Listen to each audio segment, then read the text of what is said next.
2027年、人類が月に降り立つ計画が今まさに崩れかけているのだ。 NASA の公式報告書に書かれた一文が全てを物語っている。スターシップは2年遅延なのだ。2年遅延って、それってアルテミス計画全体が吹き飛ぶってことじゃないですか。そもそも月に人を送ろうとしていたのはスペース X だったんですか？そうなのだ。今日は NASA のアルテミス計画という壮大な月面着陸プロジェクトがなぜ崩壊寸前なのかを解明するのだ。この動画でわかることは3つ。スペース X が2年遅延した本当の原因、ライバルのブルーオリジンの状況、そして日本のキャリアや宇宙産業にどう響くかなのだ。まずアルテミス計画の全体像を抑えるのだ。 NASA が指導するこのプロジェクト、ざっくり言うと1969年のアポロ11号以来50年以上ぶりに人類を月に送ろうという計画なのだ。しかも今回は男女を含む多様なクルーで長期滞在を視野に入れているのだ。1969年の頃って、あの月面に人が降りた歴史的なやつですよね。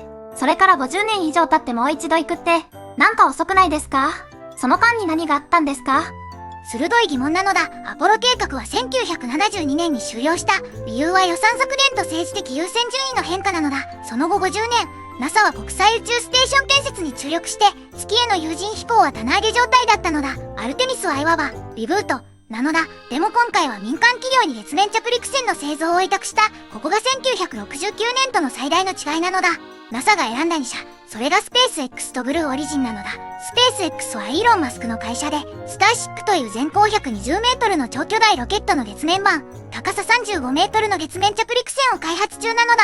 一方のブルーオリジンはジェフ・ベゾスのアマゾン創業者が設立した宇宙企業で、ブルームーン、マーク2という着陸船を作っているのだ。2社に発注って、なんか卵を2つのカゴに分けて割れるリスクを減らすみたいな感じですね。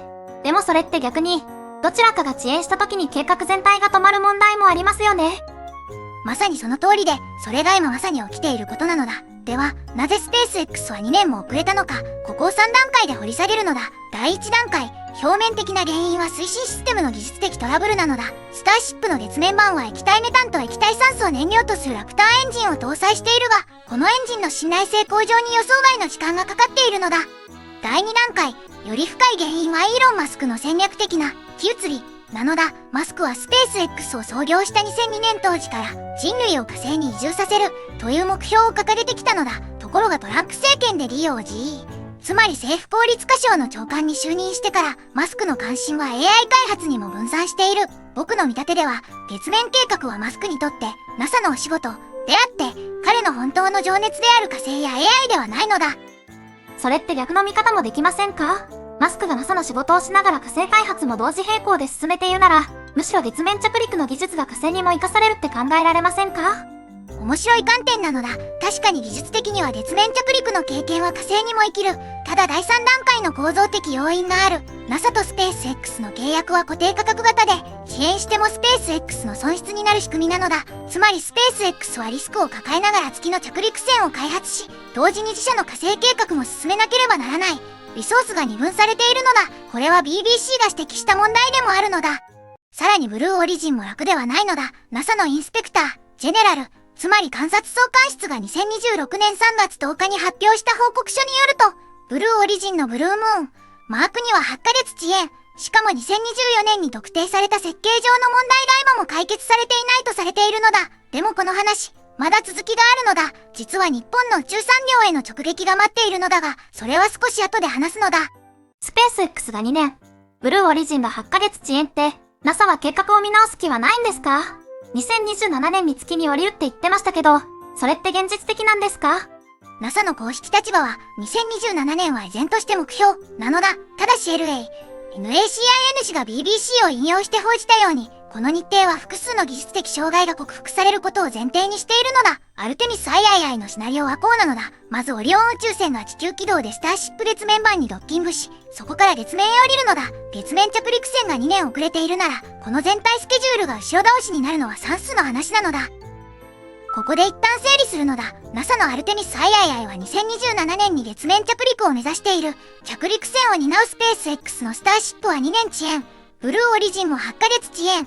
マスクの関心は月、火星、AI に分散していて、構造的なリソース不足がある。この状況で、日本のキャリアや産業はどう影響を受けるのか、これから話すのだ。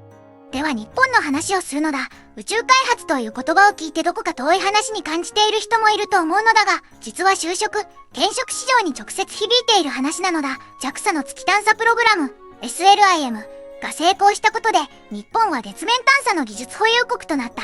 これを受けてトヨタが宇宙兄弟プロジェクトこと月面ローバー、ルナクルーザーを開発中で、アルテミス計画への参加を前提としているのだ。トヨタが月面ローバーを作ってるんですか？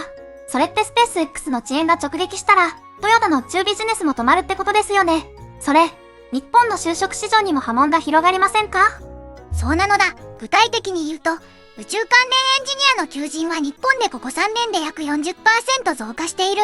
IHI や三菱重工もロケット部品をスペース X のサプライチェーンに組み込もうとしている。もしアルテミス計画が1、2年後ろ倒しになれば、これらの企業への発注も遅れ、採用計画が凍結、縮小される可能性があるのだ。宇宙系の就職を考えている20代にとっては、タイミングが数年単位でずれるのだ。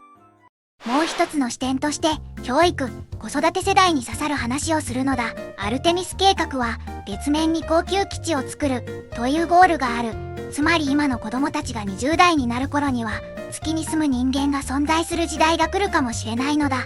この計画が遅れるということは、子供たちが宇宙系職業を選択肢に考える時代の到来も後ずれするのだ。夢の話ではなく、進路選択に直結する話なのだ。私、個人的にはスペース X が遅延した責任をマスクだけに帰するのはちょっと違うと思うんです。NASA がそもそも民間企業2社に同時発注して競わせる方式を選んだこと自体、リスク管理として適切だったのかって問いたくなります。先輩はどう思いますか？実は僕もそこが一番引っかかっているのだ。NASA の2社競争戦略は商業宇宙開発を加速させたという功績がある。2社に競わせればコストも下がり技術革新も早くなる。それは正しいのだ。ただし前提として両社が計画通りに進むこと、今回は両社ともに遅れているのだ。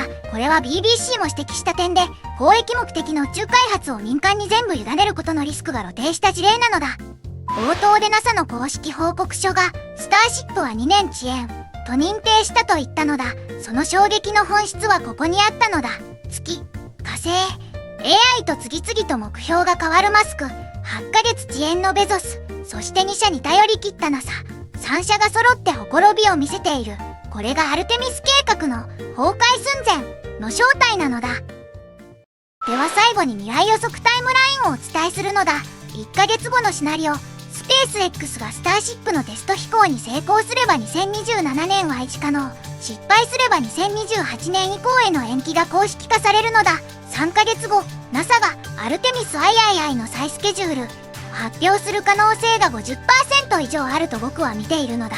そして半年後、2027年着陸が困難と判断された場合、日本の宇宙関連企業の採用計画が見直され始めるのだ。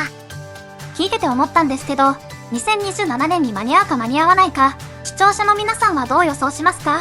私は正直五分五分だと思ってます。ずんだもん先輩の読みは？正直に言うのだ。僕は2028年以降、2分倍を上げるのだ。技術的な問題だけじゃなく、マスクが火星と AI に同時に向いているという構造問題が根深い。月は遠く、火星はもっと遠く、AI は今ここにある。マスクが最も熱を入れるものが何か、それを考えれば答えは出るのだ。コメントで2027達成か2028以降か、あなたの予想を教えてほしいのだ。このチャンネルでは毎日海外ニュースをわかりやすく解説しているのだ。宇宙開発、経済、地政学、どれも僕たちの生活に直結しているのだ。チャンネル登録と高評価で応援してくれると、こういう深掘り動画をもっと届けられるのだ。次回はスペース X のスターシップが抱える技術的課題のさらに奥、ラプターエンジンの呪いに迫るのだ。お楽しみにしてほしいのだ。